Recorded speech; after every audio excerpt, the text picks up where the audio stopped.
కార్తీక పురాణము 1వ అధ్యాయము. కార్తీక మహత్యమును గురించి జనకుడు ప్రశ్నించుట. శ్రీమద్ అఖిలాండకోటి బ్రహ్మాండమందలి ఆర్యావర్తమందు నైమిషారణ్యములో శౌనకాది మహామునులతో ఒక ఆశ్రమము నిర్మించుకొని సకల పురాణములు పుణ్యచరిత్రలు వారికి వినిపించుచు సూత మహాముని కాలం గడుపుచుండెను.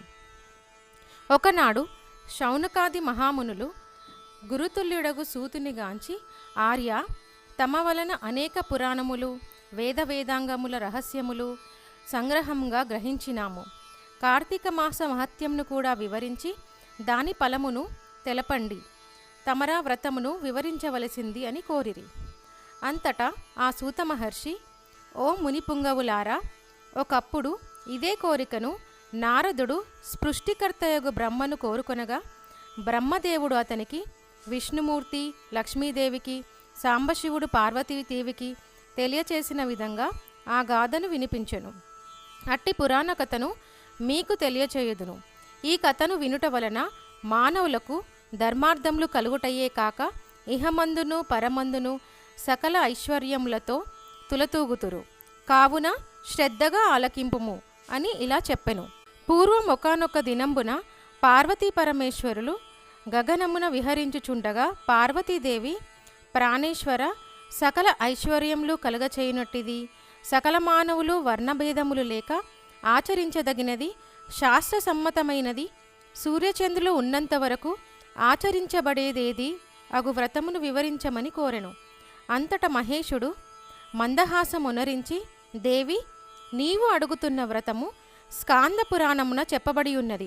దానిని ఇప్పుడు వశిష్ఠ మహాముని మిథిలాధీశుడగు జనక మహారాజునకు వివరించపోవుచున్నాడు.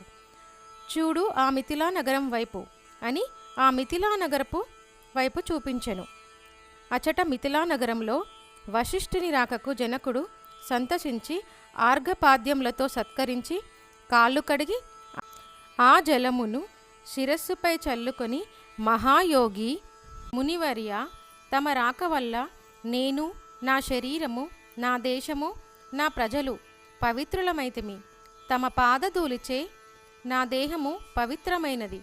తమరిటకెలా వచ్చితిరో సెలవొసంగు అని వేడుకొనెను.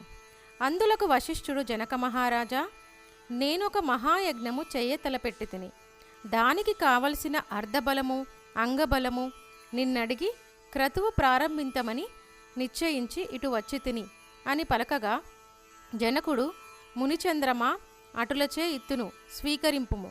కానీ చిరకాలము నుండి నాకొక సందేహము కలదు.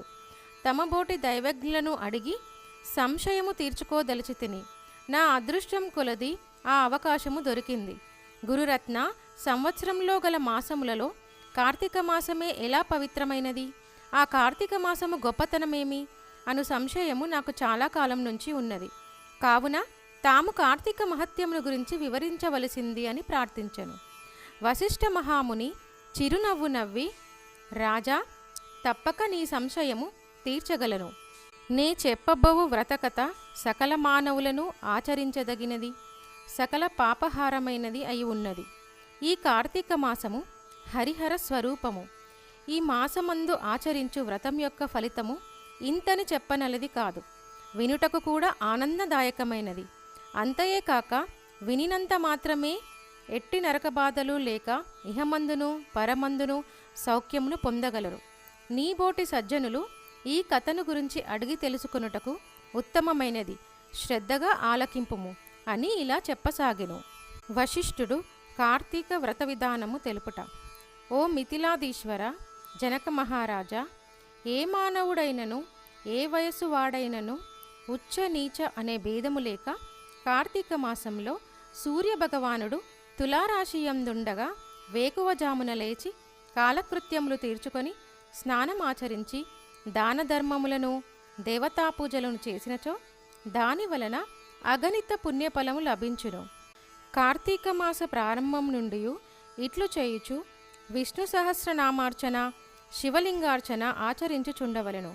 ముందుగా కార్తీక మాసమునకు ఆదిదేవతయగు దామోదరునికి నమస్కరించి, ఓ దామోదర, నేను చేయు కార్తీక వ్రతమునకు ఎట్టి ఆటంకాలు రానియక నన్ను కాపాడుము అని ధ్యానించి వ్రతంను ప్రారంభించవలెను.